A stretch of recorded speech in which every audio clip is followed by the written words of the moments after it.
Welcome to the Medical Device Made Easy podcast. Here is Monir El Azzouzi from easymedicaldevice.com, and today we'll talk about a notified body issue that we always get actually.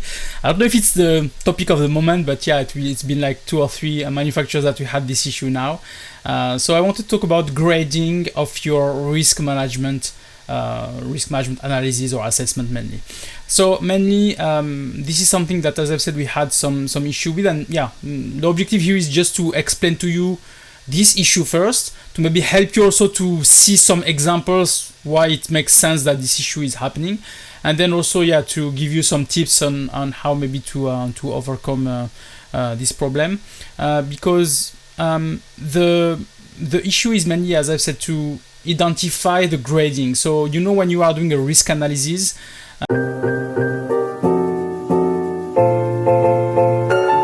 meet Alex. He needs to create an electronic instruction for use.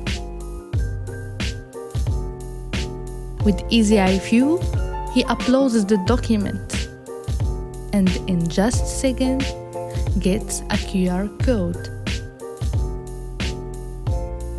The code is printed on the packaging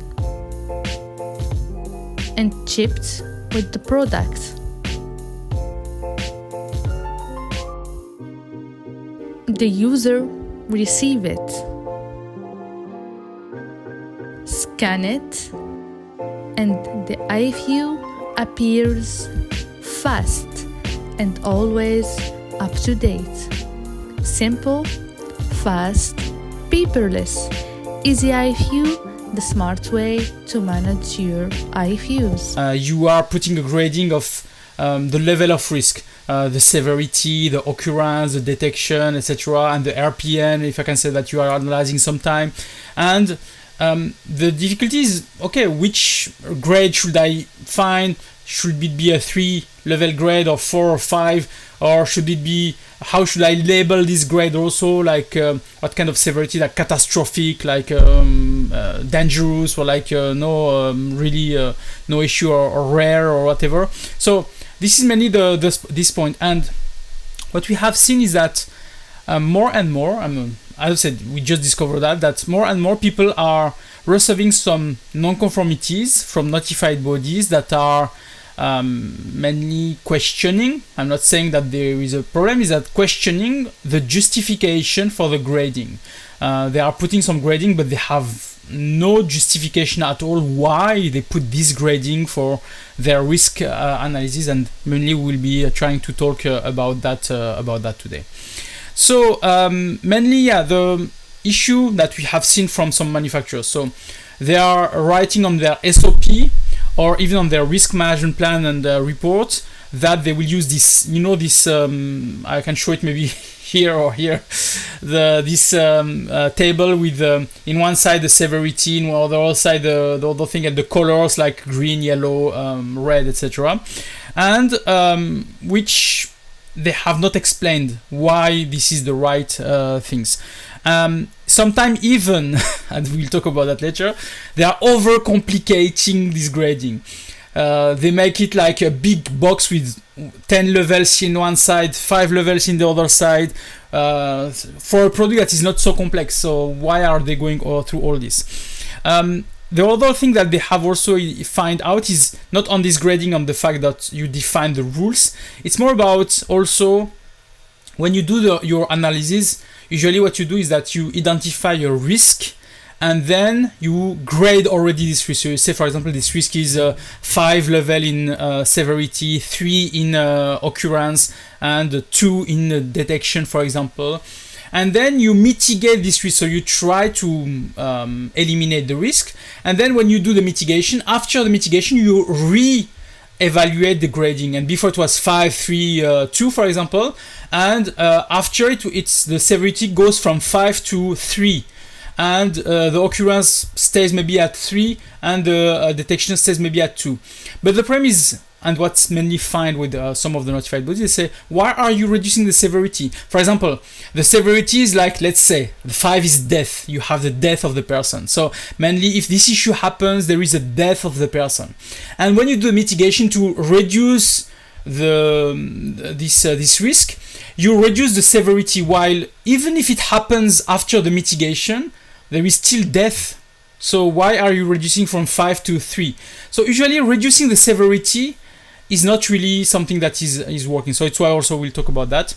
And mainly notified bodies are also talking about the alignment on what they see within the grading, the policy for all those things, etc., and also what they are doing in the FMEA, and what is written on the ISO standard, ISO 14971 and ISO TR 24971. Mainly they are saying the alignment, there is no alignment between those standards, while they are claiming compliance to these standards. So it's why it's really really important. So as I said, we have supported some clients about that, and mainly it was successful to provide a good justification, but we had to do corrections. So it means that we had to first find a justification for the grading, and then we had to go back and correct some of the FMEA analysis so that we are aligned, because you cannot just justify on one side or provide some good thing and in the other side having not aligned that with the FMEA also. So it's why it's really important. Okay, so I decided just to create some case study for explaining to you some of those situations so that you are really understanding that. So the first case study I wanted to go for is like a thermometer. Let's say a class 1 thermometer. It's class 1, so thermometer, the risk is really low, etc. Mainly what I have seen with one customer is that they have done a thermometer which is low risk, where they had made a 7x7 matrix. So it's like 7 in severity, 7 in occurrence, and like it's like with a lot of thing, and all the red was like in the corner, top right corner. Unearth the pulse of the medtech world with MedTech Conf, a dynamic platform featuring global events on medical devices, biologicals, IVD, and pharmaceuticals. Stay informed, stay ahead, connect, share, and elevate your knowledge. Become an official sponsor. Make your event shine on the map. MedTech Conf, your key to the medtech universe. Remember, the future is now, and it's at your fingertips with MedTech Conf. And all the green was in top in the down left corner, which mainly at the end it was what we saw mainly is that even before mitigation everything is green. So it's like there is no, I mean, which is somehow normal because it's a low risk device class 1, but it's like there is no risk at all because mainly everything is green. So but as they had put this matrix as a big matrix, so yes, for example, the matrix says, and it's stupid, but let's talk about that. The matrix says, for example, for severity, there is a risk of death. It's number 7, for example. But none of the risks that they have identified had a risk of death. So it means that why is there this level? Because none of the risk there is a risk of death, and this product is really class 1, so there is no risk of death normally by using that, unless maybe a really foreseeable misuse that really they wanted, they didn't follow the rules or whatever. But apart from that, there was no risk of death or even risk of maybe irreversible damages, etc. So they had that death, irreversible damages, reversible damages, and all the other levels, etc. etc. So mainly they are overcomplicating the grades of this product, which at the end they thought it was good because we are all green, which is great, but no, it makes no sense. So here it's more about put the level at the right.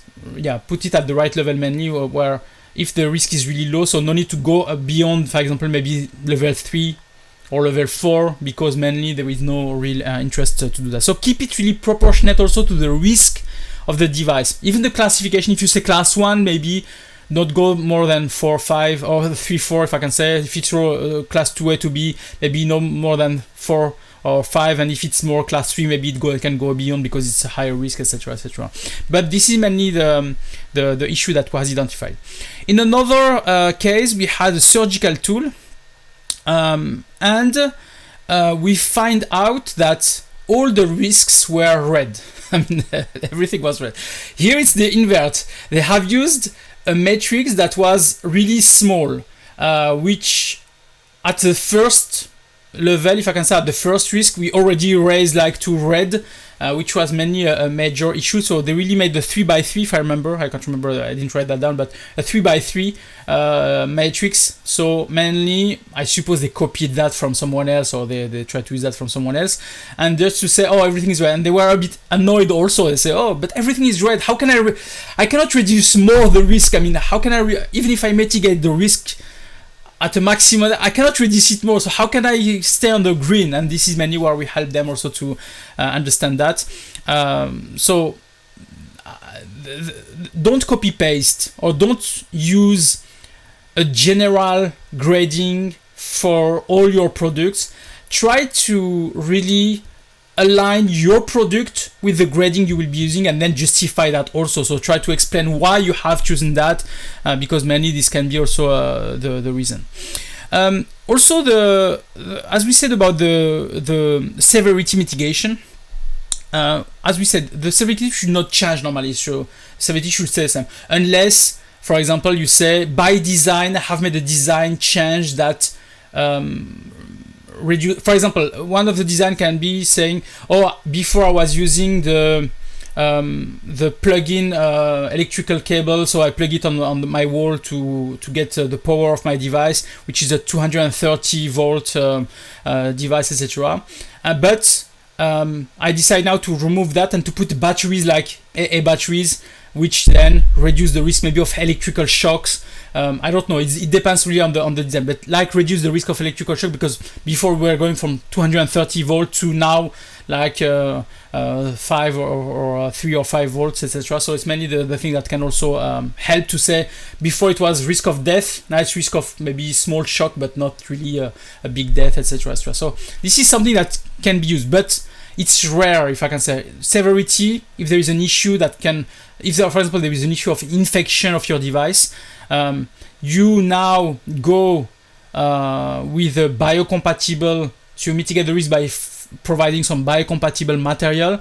Even if you have biocompatible material, the risk, if it happens, of infection is still severe, so it's still the same severity. It's just the occurrence and maybe the detection that is reduced, because before the infection level can be high, because mainly we have multiple times the possibility of getting an infection, but now we have biocompatible material, we have sterilized material, it's all validated, everything is okay, etc. So now there can still be an occurrence of maybe one infection or whatever, but the occurrence is reduced instead of the severity. The severity stays the same and the occurrence is reduced. And this is mainly how we have to look at that. So you see, these are the issues that notified bodies are starting to raise.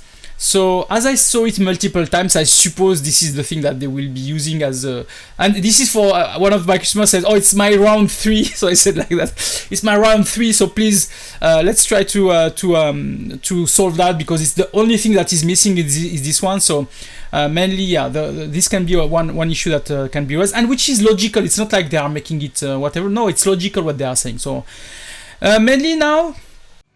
Hey, just a second. Do you need a EU, Swiss or UK representative? Then choose Easy Medical Device. We can represent you and also become your importer. Contact us at eo@easymedicaldevice.com. How to fix all that? So first, as I've said, you have to tailor your device risk class or your grading to the device risk class. So mainly you have to tailor this. For example, as I said, if it's a class 1, maybe 3 level of risk is sufficient. If it's a class 2A, 2B, it's maybe 4, 5 level, maybe it's a class 3, maybe 6, 7 level, etc., etc. So you have to find that. But you have also to define each level in terms of some real outcome. Let's say severity. As I've said, if your device supposedly cannot kill anyone or cannot create any irreversible damages, so then no need to put that in the highest level. For example, in the highest level, it says level 5, it is death, when at the end, it's not possible to reach level 5 because there is no possibility of death. But yeah, reduce that to really find the real clinical outcome for the severity. Same for the occurrence, the probability of harm. If you say that mainly it can happen, the first level, for example, is like one every 100 pieces sold. The second level is maybe 10 or 1 every 100,000 pieces sold, etc., etc. But if at the end you are selling some devices that are maybe sold by 10 per year, so you'll maybe never reach the 100,000 level. So at the end, try also to make it coherent with the type of products. If it's a consumable, maybe yes, you can reach the million device sold. But if it's an MRI machine, for example, which is big, and maybe you have 1 per month, which is 12 per year, which is maybe 24 per 2 years, etc. So then maybe you have less risk to have a big occurrence. So you have then to adapt your occurrence level to also the potential maybe probability that it happens. The detection also, if mainly this is something that can be catched by a patient or not, you have also to define, the detection is high because mainly you can see directly. For example, let's say that the product is not, let's talk about yogurt, for example, or cheese. You open a cheese and you see that everything is green. So detectability is high. You can see directly green when it should be white, if I can say so, or yellow, but here it's green. So mainly this is something that you can directly see. Or detectability is really 1 because maybe it's contaminated by some bacteria, but at the end you cannot know because you eat it, you have to eat it, and then you can maybe get sick because of it. So the detection is really 1. So you have really to play with those numbers, but you have to be logical in those levels. So mainly this is how you have to do by justifying why you choose this level for that. Also, you have to justify for the justification of those gradings. You can go to the ISO TR 24971 Annex C, which is mainly providing a reference of how you can do this justification. And you can also use, if your product is already on the market, okay, you can already use the post-marketing surveillance data, for example, clinical data, to share, for example, that yes, within the last whatever years, none of those issues happen. So then it's normal that the occurrence level is low, never seen this or that. But remember also, each time you have a new complaint or a new post-marketing surveillance or a new analysis, you have then the next action is, or the next question that you do after that is, should I update my risk management file for maybe the occurrence or maybe the detection, because you find out that there is a reduction in detection for some of those, never severity normally. But as I said, occurrence and detection, maybe you can justify the reduction because maybe you start your project and the occurrence is high because you have no clue, to be honest. So mainly you try to put it at a reasonable level, the detection also. And after a post-marketing surveillance report, you find out, the occurrence should be low because mainly we have never had this issue, etc., etc. And mainly you can justify that. So this is the way you can justify those levels. And don't do it alone. So quality should work with regulatory, should work with clinical, should work with engineering, should work with all those other departments to agree with mainly what is written there, because it's not a work to be done by quality. So I know that some people say, but it's a risk management, so quality should do that. No, it's a teamwork that you have to do all together. And I think I have made some podcast episode also talking about that, about risk management team, which team should be involved on risk management, and this is mainly important. The common pitfalls also that we have seen, not by notified bodies, but mainly when we are analyzing some of the risk files. The pitfalls are mainly that, for example, when you say severity, you just say high, medium, low, which means nothing, because severity high, medium, low, okay, what's same for occurrence high, occurrence low, occurrence medium, occurrence. No, you have to provide some real numbers. As I've told you, if you are not selling 1 million unit of products, so you cannot put a severity of occurrence of 5 with 1 every million product, because you never sold, you maybe sell a maximum per year of 100 units, so why are you talking about millions? So this is also the thing of, instead of putting a label of on the risks, on the levels of high, medium, low, so you have really to put some understanding, like death, as I told before, or irreversible damages, or something that is more reversible or rare. It's not really happening a lot, or it never happens, etc. But put some clinical elements that are really clear for the person that will be writing or grading the risk that you have done, because it's really difficult, to be honest. I have worked with some companies to define the risk. So when we arrive to put in place the risk and maybe also the mitigation, it's okay. But when we have to grade it, what is the severity? Maybe 4, maybe 5. I don't know. Okay, let's put 5 to be conservative. Then what is the occurrence? Oh, we never sold the product, so how can I know? How can it be occurrence? Okay, let's put maybe in the middle to be conservative, etc. So you see, it's not so easy. So it's why if you put really some clear information on the label of each of those grades, this helps a lot, because then we are clear and we are aligned all together. It's not like a guess, oh, maybe this, maybe that. No, it's clear because this happened or this can happen. If this risk arises, then this can happen. Death can happen or whatever can happen. The other common pitfalls, and I saw that for some companies that have a big portfolio of products, they use exactly the same matrix for all.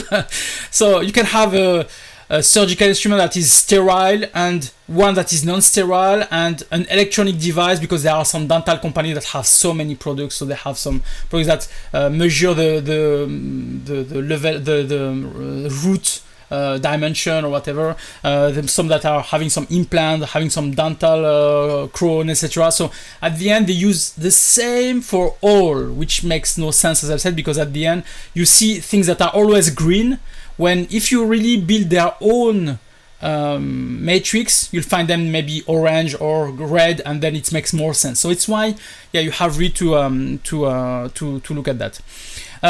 Also, I had one example of a company that had a non-conformity, but it was not me who was working on that, it was them. Mainly they said, but we had a risk file, it was already always accepted by the notified body, etc. But one time or 1 year we changed our products to add some more indication or some more features, etc. But the notified body say, but you change your products, but now there are additional risks that are happening, and now the grading is not really matching with the risk that can happen within your products. So you should change also your metrics. So yes, as soon as you change your products, think again, will this create additional risk?